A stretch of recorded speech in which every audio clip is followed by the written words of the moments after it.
Friends, good morning.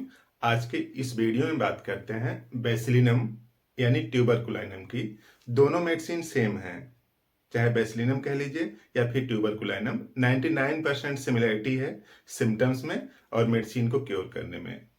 बेसिलिनम की पूरी बात समझ में आने वाली है, इसका मतलब आप ट्यूबरकुलाइनम भी समझ जाएंगे। थोड़ी देर तक वीडियो में बने रहिए, कुछ अल्टीमेट बातें आपको समझ में आने वाली हैं और जो कि हमेशा यूज के लिए जरूरी होंगी।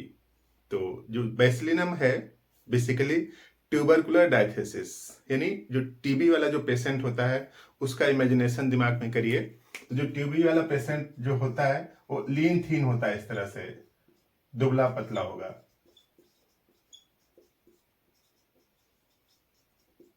दुबला पतला। और जो उसका छाती होता है ना, जो चेस्ट होता है ना, वो भी नैरो चेस्टेड होता है। यानी पूरा अफेक्शन कहां से स्टार्ट है?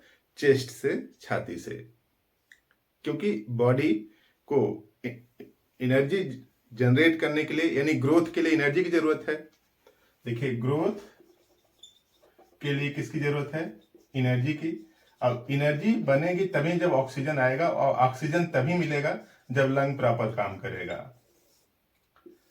तो उसकी पूरी बॉडी का ग्रोथ नहीं हुआ होता एनर्जी की कमी की वजह से, या फिर ऑक्सीजन या फिर लंग की गड़बड़ी की वजह से। तो इसीलिए जो चेस्ट है वो नैरो है, 56 इंच का नहीं है, कम इंच का है, यानी शरीर के हिसाब से कम इंच का है।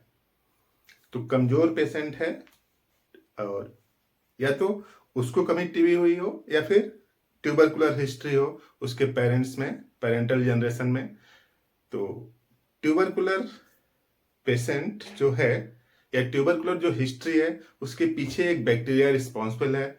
और बेसिलिनम जो बैक्टीरिया का नाम है, तो जो बैक्टीरिया है, अगर उसके नेचर को अगर आप समझें तो बैक्टीरिया बहुत छोटा सा ऑर्गेनिज्म, माइक्रोस्कोप से देखा जा सकता है, और वो पावरफुल माइक्रोस्कोप हो तो देखा जा सकता है। इतना छोटा सा ऑर्गेनिज्म है और उसके अंदर ग्रोथ की जबरदस्त क्षमता है, बहुत तेजी से डिवाइड होता है बेसिलिनम।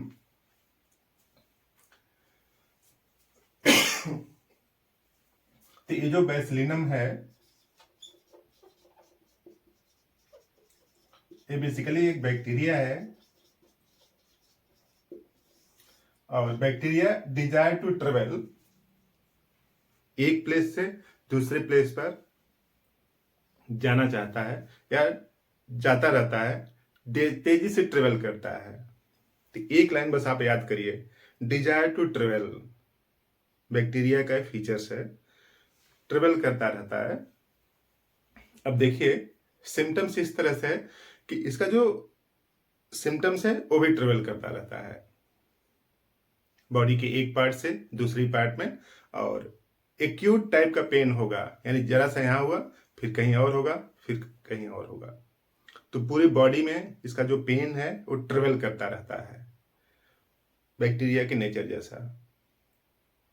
तो और बच्चा अगर है तो बच्चे को भी अगर आप कमरे में रख देते हैं, बैठा देते हैं उसको, तो इधर उधर घूमता रहेगा। या फिर उसको अननोन प्लेस पर ले जाइए, अपने घर से किसी दूसरे के घर पर ले जाइए, तो भी वहां पे बच्चा आसानी से घुल मिल जाता है, और कभी इस टेबल पर कभी उस टेबल पर रखा हुआ सामान इधर उधर छूता रहता है। तो बच्चे की नेचुरल टेंडेंसी है डिजायर टू ट्रेवल। बच्चा है तो इस तरह से ढेर सारी चीजें उसको चाहिए और इंफॉर्मेशन लेना चाहता है वो। तो डिजायर टू ट्रेवल अगर एक लाइन अगर आप याद कर रखें तो पूरी बात समझ में आने वाली है। देखिए, लिखा है widely known aspect of bacillinum is desire to travel. Bacillinum का जो वेल नोन एस्पेक्ट है कि उसके अंदर एक टेंडेंसी है जो ट्रेवल करे एक प्लेस से दूसरे प्लेस पर। अब अगर आप पूछेंगे कि ऐसा क्यों करना चाहता है, तो यूं समझ लीजिए कि उसकी बॉडी में ऑक्सीजन कम है, ग्रोथ रिपेयर को मेंटेन करना चाहता है। तो सोचता है कि जितना ट्रेवल करेंगे उतना ऑक्सीजन बॉडी में जा सकता है या फिर मिल सकती है, तो ग्रोथ और रिपेयर की संभावनाएं बढ़ सकती है। इसी डिजायर के लिए ट्रेवल करता रहता है। तो desire to travel, even symptoms ever changing one organ to another organ, symptoms भी ट्रेवल करते रहते हैं बॉडी में, कभी यहाँ हुआ, कभी वहां हुआ, कभी वहां, इस तरह से। तो सिम्टम्स भी ट्रेवल कर रहे हैं ऑक्सीजन की तरह, जैसे पूरी बॉडी में ऑक्सीजन ट्रेवल करती है उसी तरह सिम्टम्स भी ट्रेवल करते हैं। जहां पे ऑक्सीजनेशन थोड़ा सा कम हुआ वहां पे पेन हो जाएगा, जब ही ऑक्सीजनेशन ठीक हुआ वहां का पेन खत्म हो जाएगा। और take cold easily without knowing how and where, जल्दी से ठंडी लग जाती है, पता नहीं चलता कि कहाँ गए थे, क्या हुआ कि ठंडी लग गई। Slight exposure to cold affect tubercular patient, जरा सा भी एक्सपोजर हुआ ठंडी का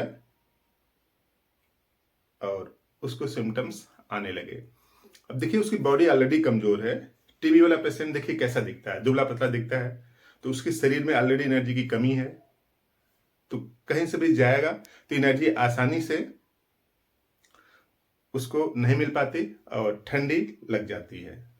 तो हाउ एंड वेयर उसको पता ही नहीं कि कहाँ पे ठंडी लग जाती है। और इमेसिएशन रैपिड एंड प्रोनाउंस्ड, कुछ दिन पहले तक उसका वेट ठीक था, लेकिन अब उसका वेट कम हो गया है, दुबला पतला हो गया है, तेजी से वेट कम हो गया है, ते भी लक्षण है ट्यूबरकुलोसिस का। और headache from right eye to occiput, जो दाहिनी आंख है यहां से हेडेक, ये भी माइग्रेट कर रहा है, हेडेक राइट आई से ऑक्सीपिट यानी पीछे कॉलर की तरफ पहुंच जाता है, इस तरह से, यानी राइट साइडेड हेडेक यूं समझ लीजिए जैसे संगुइनेरिया में होता है। तो उसका पेन ट्रेवल कर रहा है बॉडी के एक पार्ट से दूसरे पार्ट में, आंख से ऑक्सीपिटल रीजन तक। और acute cerebral and basilar meningitis, ये बच्चों में बहुत देखा जाता है कि बच्चा रात को सोया रहेगा, अचानक से जग जाएगा, चीखने चिल्लाने लगेगा। तो ये रीजन क्या है उसके पीछे का, acute cerebral and basilar meningitis.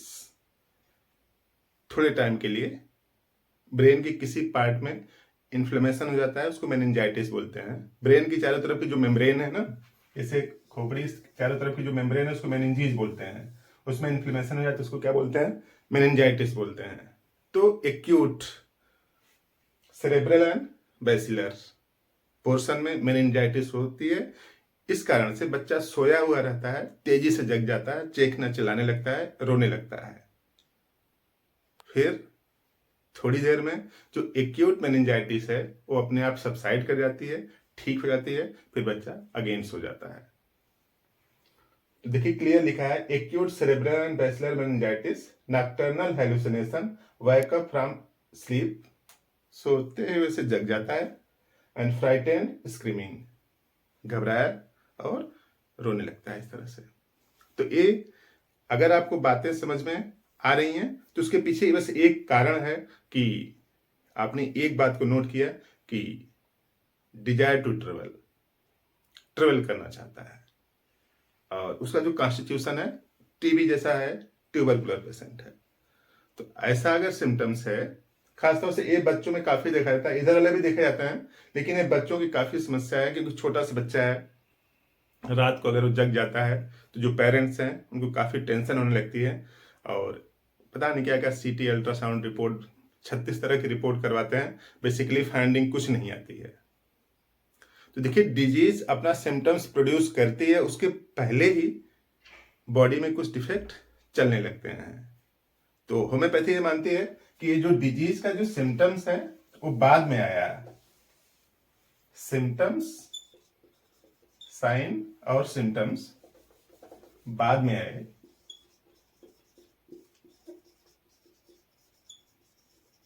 Sign और सिम्टम्स बाद में आए, उसके पहले ही जो वाइटल फोर्स था वो बीमार हो गया था। तो बच्चा सोए से तेजी से जग जाता है रोता हुआ, तो उस समय तक आपको कोई भी फाइंडिंग नॉर्मल नहीं आएगी, कोई भी फाइंडिंग नहीं आएगी, सब कुछ नॉर्मल रहेगा, यानी कोई भी डिफेक्ट नहीं दिखेगा, लेकिन है सिम्टम्स, तो एक्सप्रेशन आ रहा है। तो ऐसे बच्चों के लिए इस मेडिसिन से काम हो सकता है, और इसको खास बात है कि इसको जल्दी जल्दी रिपीट नहीं करना है।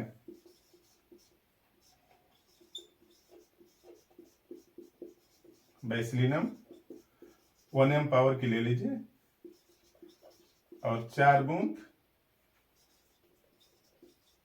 केवल सुबह देना है, केवल सुबह और रविवार को।